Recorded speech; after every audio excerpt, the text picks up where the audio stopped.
Welcome, Pat Travers. How are you? I'm having a ball. Thank you very much. Great to see you as always. Yeah. We get a little tobacco hit going here. No problem. Please light up. It is just tobacco, too, believe me. I wish it wasn't. You roll your own. I roll my own. So now take us back. I know you were born in Toronto, got a big break moving to England. How did that transition happen, going to England? Well, I started when I was very young. When I was playing professionally when I was 15, and I played for 5 years, 6 nights a week, with a matinee on Saturday or Sunday, depending on where we were at, playing other, just cover material. And I did that, like I said, for almost 5 years. And by the time I was 20, I just had enough, So I had an opportunity to go to London, England, and I decided to take it. So this was an agent or manager or some? No, I was a guy I knew who, just said, you're wasting your time here and you need to go and do something else. So, yeah. There's obviously been a big history of a lot of people from North America going to the UK, from Hendrix on down. Few people, not that many. Yeah. A couple. It's a good move. Now, I know growing up, who were your heroes? Who really got you interested? All the same. I started playing guitar when I was 12 years old in 1966. So starting from there, it was like, initially the Beatles. Then we had Hendrix and the Cream and Johnny Winter and Eric Clapton and Carlos Santana and B.B. King and Buddy Guy. I mean, there were just so many guys, Sure. So those were all my influences. Yeah, and at what age did you start making original music? When I was 21. Okay. Yeah. When I moved to London, yeah. Okay, great. Now, I saw you in the late 70s with Rush. I know you've had a great relationship with Rush and Alex Lifeson. Not so much recently, but yeah, no. We did our very first U.S. tour opening for Rush, and it was really a good thing for us because they had a great following, and we played like 6,000 to 12,000 seat places, and they were all packed, and so we only got 30 minutes to play, but we had a crowd, so it was good. Sure. Yeah. Well, you've had some amazing drummers playing with you too. Tell us about the Tommy Aldridge days and what Tommy did for the band. Well, Tommy was a great live drummer. I mean, that was his forte. Studio was a little different. It was a little tough sometimes, but live he always pulled it off and was just amazing. Yeah. Yeah, I remember seeing those years with you. And I see that Nicko McBrain was playing with you. Nicko played with me. He joined you when you were in London? Yeah. Okay. Now, how did that come about? How did Nicko? Well, the girlfriend of the guitar player that was in the band he was playing with worked for my management company, and the band he was in was breaking up, and we went to see their last show, and I just thought he was great, so I asked him if he wanted to come and play with us, and that's how that worked out. Have you run into him in any? Oh yeah, he lives in Florida, so yeah, he lives just down. So Florida. Now, how many years have you lived in Florida, and what's a great, why is it a great place to be based? Well, we finished the tour with Rush at the beginning of '78, and then it was time to record a new album, and my manager at the time said, "Where do you want to go?" And I held up the Eric Clapton 461 Ocean Boulevard, and I said, "I want a house just like that, and that's where I want to record." So he actually managed to get us a really neat house on San Marino Island off the Venetian Causeway between Miami and Miami Beach, and it was this beautiful old home. So we moved in there for a couple of months, and then we recorded the Heat in the Street album, but in the process of that I bought a car and accumulated stuff, so Miami just came home by default because all my stuff was there. So I ended up staying in South Florida for a couple of years, and then moved up to Central Florida to Orlando, and I've been there since 1980, so 35 years. Yeah. Sure. Well, again, so many great albums over the years. Obviously, some of the classics, Snortin Whiskey. What can you tell us about writing that one? Well, it was pretty kind of dumb, really. We were rehearsing songs for the Crash and Burn album, and we had a rehearsal studio up in North Miami, and rehearsal time was approximately 2 o'clock every afternoon. Nice work, huh? I got to work at 2. Yeah. And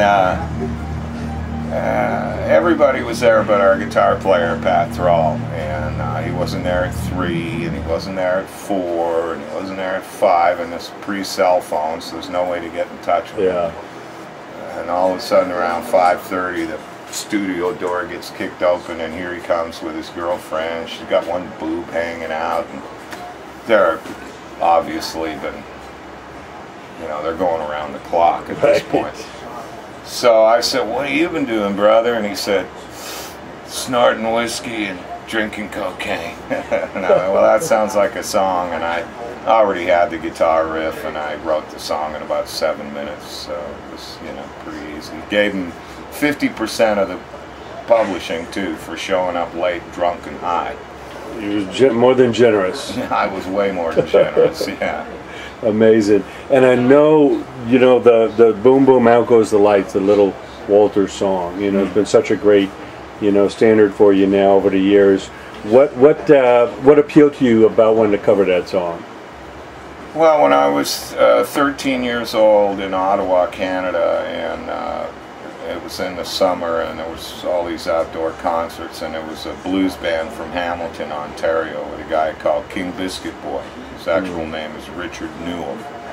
He played harmonica, and they did that song, and I heard it once, and when I was 13, and then when I was recording my first album in London, I was short a song, and I remembered that tune, so we were able to get a copy of it, and we did a studio version of it with piano and all this, and it was more traditional. But then as we started to play the song live, it kind of morphed into this audience participation thing, and then we recorded the live album before the Crash and Burn album as a way to have some time to work on the Crash and Burn album. And then all of a sudden that song started to get airplay all over the country, and we had to go back out on tour. And so, but I had, you know, it was just dumb luck.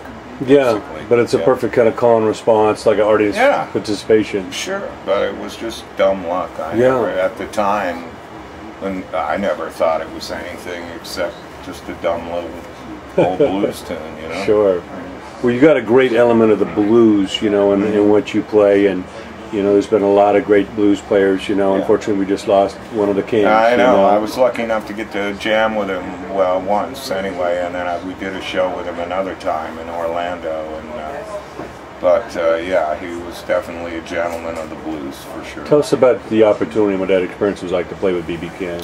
It was wonderful. It was, we were in Chicago. It was for a NAMM show. They used to have them in Chicago.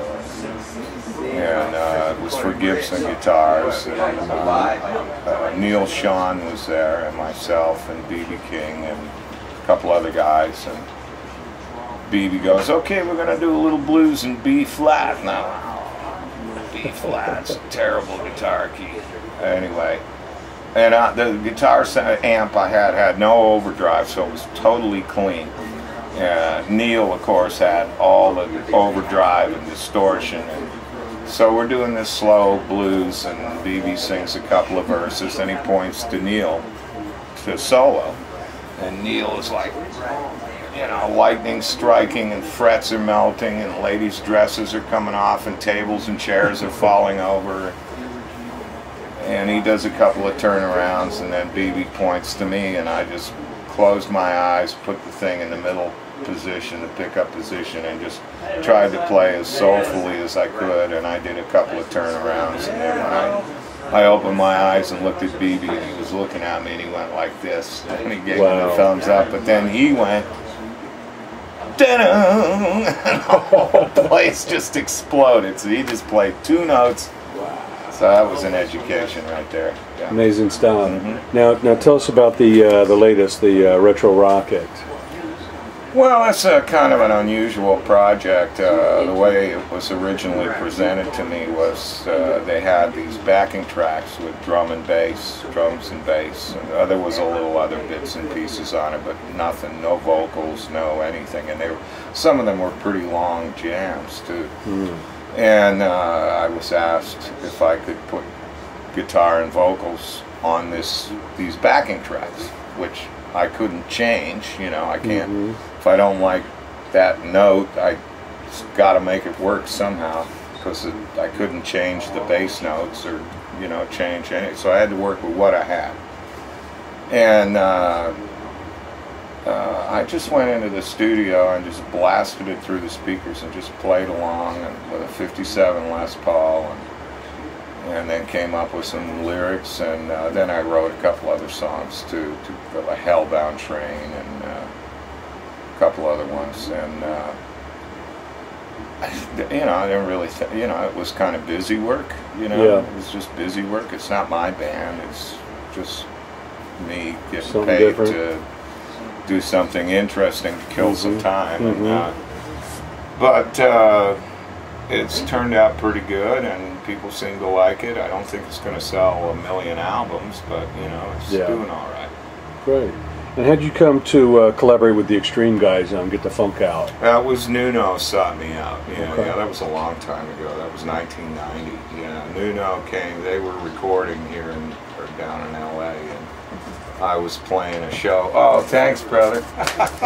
I was playing a show, and he came out and said, "Hey, man, I'm working on an album here. Could you come down and play?" And I'm like, "Oh, man, my ears are so fried. It's 1 o'clock in the morning. I don't want to go." And I thought they were a heavy metal band from L.A. I had no idea who they were.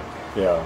But he kept pushing, and so finally I said, "Well, send me a copy of the tune." And they sent me a copy of Get the Funk Out, the original demo, and I went, "Wow, this is great." And I found out they're actually from Boston, and they're not, you know, they were totally different. I just had no idea. So I said, "Yeah, I'll do it." And all I did was sing on it. Sure. And I played a little guitar, which you can't even hear, but yeah, I mostly just sang on it. Okay. And what's next musically? What's the next recording you're going to be working on? Well, I'm not really sure. I've got, you know, quite a few tunes written and stuff, but we'll see. I'm not in a big hurry to get back in the studio right now. We're going to play as many live shows as we can this year. We've got the live at the Iridium album out. We've got the Retro Rocket album out, and I'm still trying to push the Can Do album from 2010. Sure. So, or 2013. Whoops, yeah, 2013. So, yeah, unless somebody offers me enough money, it's too much work. I mean, I don't mind doing it. I like doing it, but it's hard work, and it's a lot of work. And I just don't want to make any shitty albums anymore. Sure. I just want to make good music.